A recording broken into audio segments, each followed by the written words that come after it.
Chem strike available. Friendly chem strike incoming. Confirmed. Soldier, your sentry gun is ready. What up, Dennis?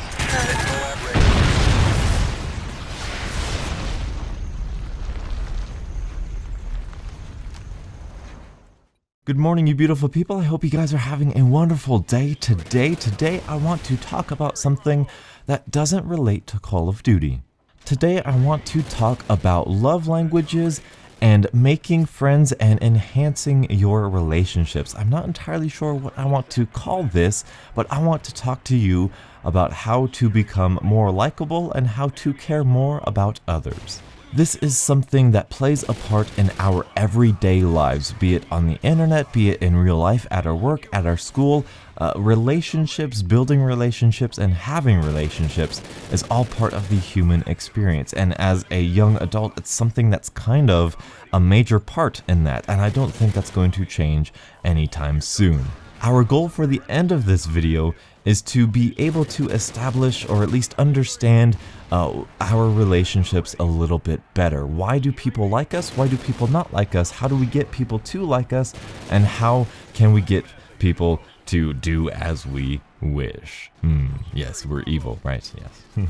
I am going to talk about the 5 different love languages, and then I'm going to talk about the emotional bank account, the EBA. These are 2 concepts that really helped me understand relationships. The first of which being the 5 different love languages. Let's see if I can't remember them all. There is the love language of physical touch, of words of affirmation. There is the acts of something, actions, doing something for somebody. There is quality time, and there is purchasing items and getting gifts. Whoa, donuts, back up. What is a love language? Well, a love language is honestly kind of what it sounds like. It is the means of which we communicate our love, how we convey our affection for other people. And these are very different from person to person. For example, for me, physical touch is huge, and it's a huge part of my relationships. If you can come up to me,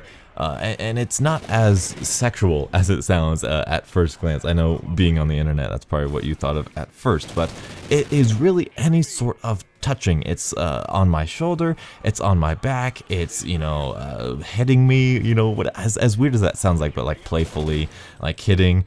It is handshaking. I know somebody came in, I forget where I was, but I think it was like at church, and he's like, "Good to see you," and he like shakes my hand, and it was like, yeah, good to see you means something, but like shaking my hand and making that physical connection with me, that gave me a deeper feeling of appreciation than just saying those words meant to me. And so that is one of my top tier love languages. Hugging is another one. I hug everybody, and it's perfectly fine. I don't think it's weird or anything. But one of my least favorite love languages, ironically, is buying things, materialistic things. Knowledge is more important than these materialistic things here in my garage. No, but it's sort of like that. I really, I care about materialistic things. I like my fancy keyboard and my mouse and my recording stuff. But if you took it away, I would be mildly annoyed. Upon first knowledge of it, I would be upset and everything, but they're just things. You can buy them back. It doesn't really matter. Personally, the way I see it, if there's something that you can throw money at and it'll get better, it's not worth worrying about. Relationships, that's where the worrying is necessary. That's where the true meaning is. Because my phone broke, yeah, it's annoying and it's frustrating, but it'll be fixed soon. And so when Christmas time rolls around, I'm like, oh, I hate Christmas. I hate my birthday, because whenever I get gifts, I'm like, oh, that's nice. That's cool. All right. It's just so underwhelming. And I don't know if you're the same way. I know some people, when they get gifts, it's like, wow, this is the biggest thing. I have a friend who got tickets to somewhere, and he just broke down. He flipped out. It was just the biggest deal to him, and I was like, oh, that's pretty nice. That's cool. You know, like I can understand the effort behind it. It's just it doesn't resonate with me as much as, you know, giving me a hug does, or shaking my hand, which sounds pretty simple. Like, if you meet me, you don't need to make me anything or buy me anything. Just shake my hand, and you know, we're cool. And also, it's not about receiving. That's the way I receive love. You know, physical touch. I would say the next ones down would be quality time or words of affirmation. You know, doing things for me is almost in the same category as buying me things. You know, it's like, okay, thanks, you took that worry off me for a while. But telling me that I'm pretty and you appreciate me, and telling me all of these really nice things like, Donuts, this was a great video, how do you not have a million billion subscribers? That means something to me. You know, you guys can't physically shake my hand or anything, but you can tell me that. And that's why I think I really enjoy YouTube. That's why I love the feedback. I think that's so great. That really resonates to me. And that's how I speak my love language. And that is sort of how I convey love as well. If you tell me you have a problem with something, if there is something bothering you, I may not be able to give you something, I may not be able to tell you something that comforts you, but man, my first instinct is to give you a big old bear hug. You know, that's the way I go. That's when people break down in front of me, I don't know what to say. I just want to just hug them. You know, I'm just like, I'm sorry, I don't know what to say. Just embrace. You know, and that's so detrimental, because people want to hear things. People want to hear that comfort. They want to hear those words of affirmation, and sometimes I just don't have it, and that's something that I gotta work on. People love giving gifts. People say I'm a great gift giver. No, I suck at it. You know, here's candy. That's all I got. That's my extent of giving gifts. They're not thought out. They're not planned well, but I'm trying it, and that's something different. And knowing those different ways of loving people is very, very interesting in how you communicate how you feel for that person. If you have a girlfriend who really doesn't care about hugging, who cares more about, say, spending time with her and doing things for her. Like, I know handymen. People love handymen. You know, girls love handymen because they can fix things. And wow, that's so great.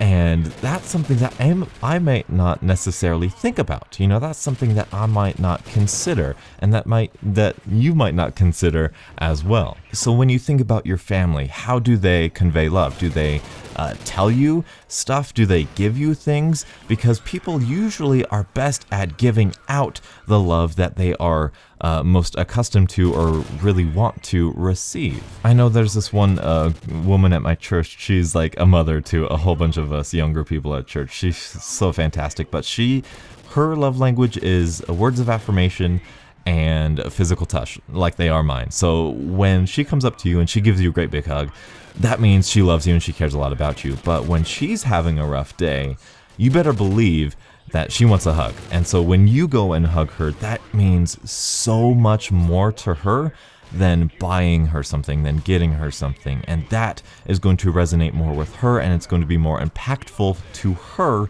than something else that you might be more accustomed to, like maybe getting gifts or spending time with her or whatever. And so that's how we communicate love. Having an understanding of that allows us to think differently about how we communicate our signs of affection for other people.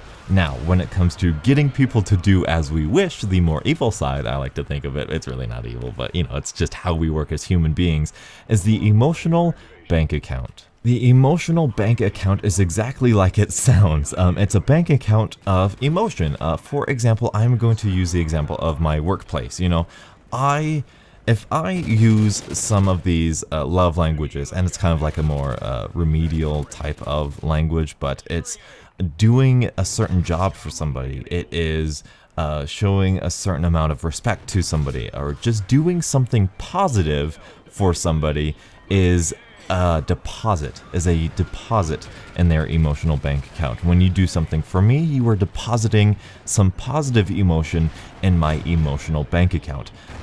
This is, you know, like I've said, you know, doing something for somebody, saying nice about something, or saying nice something nice about somebody, or even just having your break with somebody and sharing a stupid story, making them laugh is something that I try to do with my coworkers, and I would like to think that is depositing good feelings and good emotions in their emotional bank account. Now, making an emotional withdrawal is the opposite of that. That is the situation in which you are asking for something. That is the situation in which, hey, can you cover my shift this time?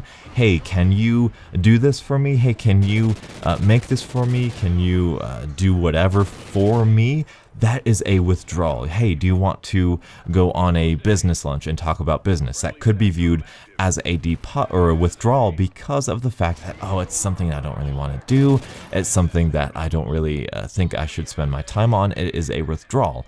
Now, the key to making a relationship work that I have found and that other people have found is that the ratio of deposits and withdrawals should be about, I would say, 3 to 5 to 1. That is to say, for every one withdrawal you should have about 3 to 5 deposits. You know, you should make somebody laugh, like 3 to 5 times. You should say something nice about them 3 to 5 times. You should spend lunch with them 3 to 5 times, or have your break with them, whatever, 3 to 5 times before you ask them to do something. And that is about the time that they are most likely to do something for you. I know for a fact that when somebody asked me, hey, can you stay later? When I first started working there, that wasn't so much of an option, you know, when they're like, hey, can you stay late past 9 o'clock? It was like, I've got stuff to do. You know, I don't really think that I want to stay past 9 o'clock. So I was like, no. But now, you know, they've invested in me. They've deposited stuff in my emotional bank account. They've made me laugh. They've made me care about them as a person.